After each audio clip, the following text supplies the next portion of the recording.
Hey gang, Bison here. Today we are looking at two more knives, or three more knives, wait and see, by Todd Hunt, TM Hunt Knives, custom knife maker. We are looking at the M18 and its little brother, the M14. Each one comes with these beautiful leather sheaths. The quality is outstanding. I got something on that. Not too happy about that. Beautiful, beautiful retention. They don't come out. Now, a lot of knives that I usually get or have gotten and have owned and currently have, they come with the leather sheaths. Either they're flopping around or they're just too tight to pull out, and there's no retention. All of TM Hunt's sheaths are absolutely perfect.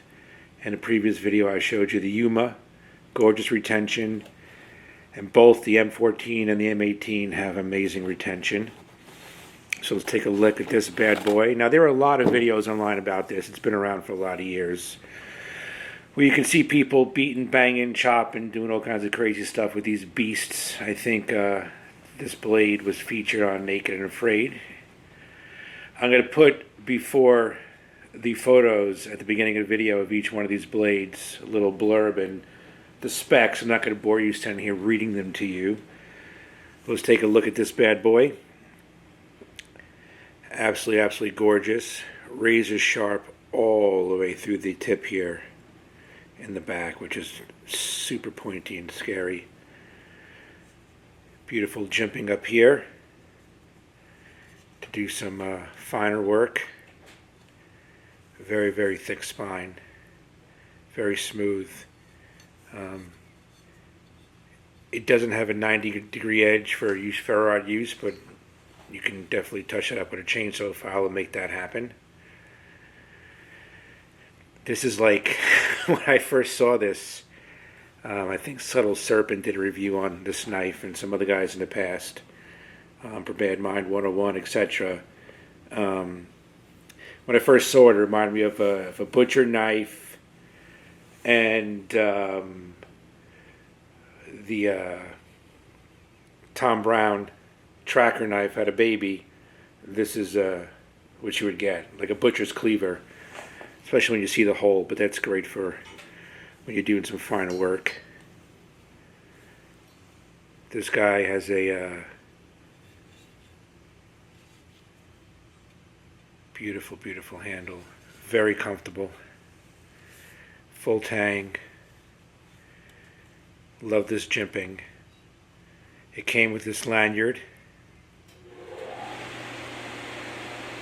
We have our end here to do some hammering with. The weight of this is really something else. This has some amazing chopping power. Again, like I said in previous videos, I don't take custom knives and beat them up and abuse them just for the sake of making a video and getting views. These are tools. They're not to be abused. I was careless in the past, and I did lacerate this finger here to here, probably just before COVID in September 2019 or something, and it's still numb, so be careful. I was carelessly cleaning up my workbench, and there's videos on that in the past. So here's a look at the M14. Beautiful leather sheath. Beautiful retention. And yet it comes out so smooth. This one has a similar handle to the Yuma I showed in a previous video. We have our hammering end here. Very, very nice jimping here. And at the tip. Each one is stamped TM Hunt. And this one's M14. The other one says M18.